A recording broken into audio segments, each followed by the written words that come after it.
নমস্কার। ঠাকুরকে প্রণাম জানিয়ে গুরু গীতা আরম্ভ। ব্রহ্ম শ্রী গুরুদেবের বদনে সর্বদা বিরাজ করেন।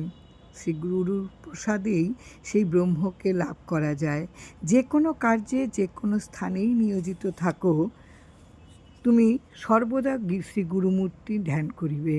স্ব আশ্রমোক্ত স্বজাতি এবং স্বীয় কীর্তির পুষ্টিবিধান ইত্যাদি সকল ভাবনা পরিত্যাগ করিয়া শ্রী গুরুর ভাবনাই করিবে।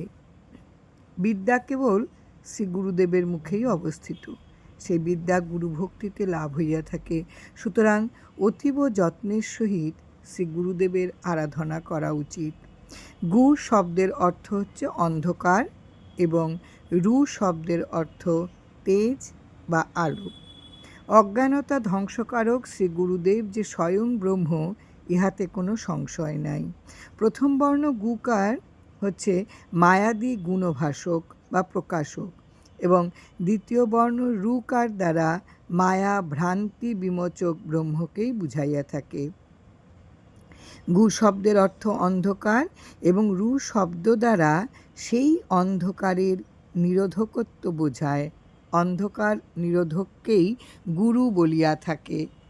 দেবগণেরও দুর্লভ শ্রী গুরুপাদপদ্ম সর্বশ্রেষ্ঠ। কেননা হা হা হু হু প্রভৃতি গন্ধর্বগণ এই শ্রীপাদপদ্ম পূজা করিয়া থাকে। একমাত্র শ্রী গুরুদেবের উপরে আর কেহ নাই জানিয়া তাহাকেই সর্বতোভাবে পরিতুষ্ট করিবে। শ্রী গুরুদেবের সন্তোষের নিমিত্ত সাধকের আসন, শয়নের দ্রব্যাদি, বস্ত্র, বাহন ও ভূষণাদি প্রদান করিতে হয়। শ্রী গুরু সন্নিধানে নিঃসংকোচে দীর্ঘদণ্ডী অবস্থায় প্রণাম করিবে। স্ত্রী পুত্রাদি সহ সকল প্রকার বস্তু শ্রী গুরুদেবকে স্বয়ং নিবেদন করিবে। হে বরাননে, এই যে দেহ, তাহা কৃমি, কীট, ছাই, দুর্গন্ধযুক্ত মলমূত্রাদি, শ্লেষ্মা, রক্ত, চামড়া, মাংস ইত্যাদি মিলিত বস্তুমাত্র। জীব সংসাররূপে বৃক্ষে আরোহণ করিয়া নরকরূপ সমুদ্রে নিপতিত হয়। যিনি এই পৃথিবীকে উদ্ধার করেন, সেই গুরুদেবকে প্রণাম করি। শ্রী গুরুদেব ব্রহ্মা, বিষ্ণু, মহেশ্বর এবং তিনি পরম ব্রহ্ম, সেই শ্রী গুরুদেবকে প্রণাম করি। অজ্ঞানতারূপ অন্ধকারে আচ্ছন্ন অন্ধ ব্যক্তির চক্ষুকে যিনি জ্ঞানরূপ অঞ্জন শলাকা দ্বারা উন্মীলিত করিয়াছেন, সেই গুরুদেবকে প্রণাম করি। অখণ্ড মণ্ডলাকার বিশ্বব্রহ্মাণ্ডকে যিনি প্রকাশ করেন এবং যিনি তার পরম পদকে পরিদর্শন করাইয়া দেন, সেই শ্রী গুরুদেবকে প্রণাম করি। স্থাবর জঙ্গমাত্মক এই বিশ্ব চরাচরে সামান্যতম বস্তুর মধ্যেও যিনি পরিব্যাপ্ত এবং যিনি সেই পরম পদ দর্শন করাইয়া দেন, সেই গুরুদেবকে প্রণাম করি।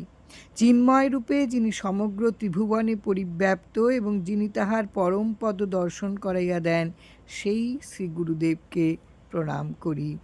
শ্রুতিসমূহের শিররত্ন যাহার শ্রীপাদপদ্মে বিরাজিত, যিনি বেদান্তরূপ কমল প্রকাশে সূর্যস্বরূপ, সেই শ্রী গুরুদেবকে প্রণাম করি।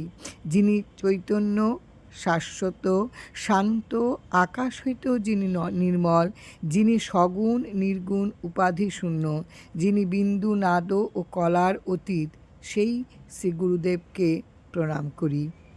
যিনি জ্ঞান শক্তিতে সমাসীন, তত্ত্বরূপ মালিকা দ্বারা বিভূষিত, যিনি ভোগ ও মুক্তি প্রদান করেন, সেই শ্রী গুরুদেবকে প্রণাম করি। যিনি আত্মজ্ঞান প্রদান করিয়া অনেক জন্ম সংক্রান্ত কর্মবন্ধনের মুক্তি প্রদান করেন, সেই শ্রী গুরুদেবকে প্রণাম করি।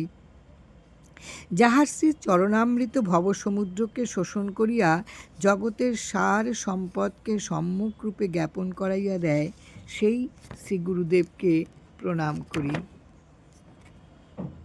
শ্রীগুরুর অধিক কোনো তত্ত্ববস্তু নাই, কোনো তপস্যা নাই। গুরুতত্ত্ব হইতে শ্রেষ্ঠতর কোনো জ্ঞান নাই, সেই শ্রী গুরুদেবকে প্রণাম করি।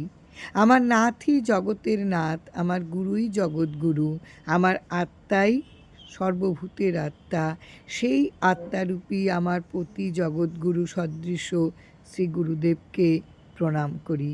শ্রী গুরুদেবই সকল বস্তুর আদি এবং অনাদি। শ্রী গুরুদেবই পরম দেবতা। শ্রী গুরুদেবের ওপর শ্রেষ্ঠ বস্তু আর কিছুই নাই। সেই শ্রী গুরুদেবকে প্রণাম করি।